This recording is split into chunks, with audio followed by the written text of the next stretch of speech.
Hello everyone. सो आज हम लोग देख रहे हैं आर इक्विवेलेंट इन सीरीज।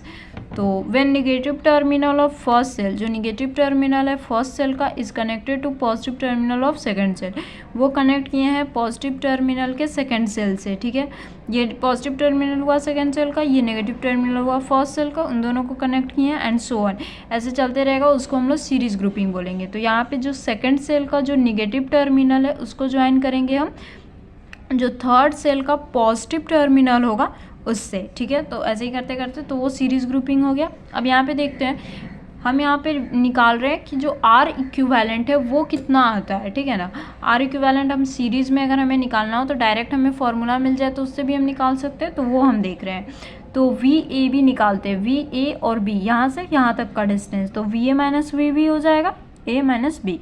अब यहाँ पे देखो, हमने पढ़ा था ई एम एफ क्या होता है, V प्लस आई आर। ठीक है, तो ई एम एफ निकालोगे, अगर V निकालोगे वहाँ से, तो E M F minus I R one होगा, जैसे कि देखा था ना पिछले वीडियोज़ में। देखो यहाँ पे है, यहाँ पे देखिए ये जो आया था E M F is equals to V plus I R. तो अगर आप V निकालोगे तो E M F minus I R one होगा, मतलब आई आर होगा। वहाँ पे हमने ए बी के लिए ले रहे हैं, तो यहाँ पे रेजिस्टेंस क्या है, आर वन है, यहाँ पे रेजिस्टेंस आर टू है।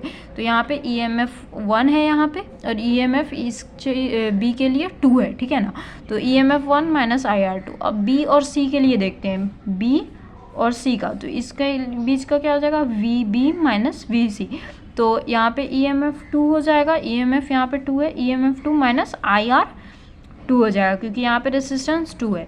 वैसे ही अगर ए सी निकालते हो, ए और सी, तो ये A V A minus V C, और यहाँ पे ए और सी निकालेंगे तो ये पूरा क्या आ रहा है, ए और सी इन दोनों के बीच का, तो ये इक्विवेलेंट हुआ, क्योंकि ए से हमने सी तक लिया है, तीन रेजिस्टेंस, तीन सेल्स, तो ए टू सी निकालेंगे, यानी कि ये इक्विवेलेंट हम निकाल रहे हैं। तो आप ए सी को इक्विवेलेंट भी रख सकते हो, तो ई एम एफ का इक्विवेलेंट माइनस आई आर जो है उसका इक्विवेलेंट। ठीक है, अब यहाँ पे V A minus V C निकालना है, तो V A B minus V B C कर देंगे, तो ए बी से इतना दूर का डिस्टेंस निकल जाएगा, बी सी से इतना दूर का निकल जाएगा। तो अगर ये इतना और ये इतना निकल गया तो ए टू सी निकल जाएगा।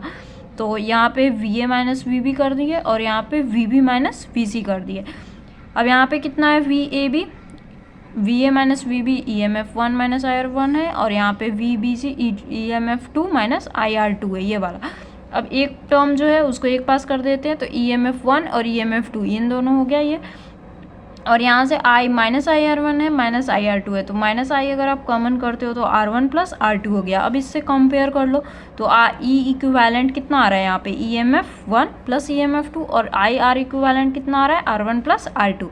तो अगर हमें ई एम एफ निकालना हो तो हम प्लस कर देंगे, और आर इक्विवेलेंट निकालना हो, आई आर इक्विवेलेंट, तो R one plus R two, तो हम जितने भी उसमें सेल्स लगे होंगे उनको प्लस करके निकाल देंगे, तो हमारा इक्विवेलेंट ऐसे निकल सकता है। ठीक है, हमें पूरा जो सीरीज़ में हमने फॉर्मूला देखा था वो करने की ज़रूरत नहीं है। अगर हमें इक्विवेलेंट पूछ रहा है तो हम जितने भी हैं उनको प्लस करके भी निकाल सकते हैं। ठीक है, तो आई होप आपको समझ आई होगी। सो नेक्स्ट वीडियो में मिलते हैं guys, parallel grouping of cells को देखेंगे। सो चैनल सब्सक्राइब कर लेना अब तक नहीं किया है तो। सो मिलते हैं गाइस नेक्स्ट वीडियो के साथ, बाय।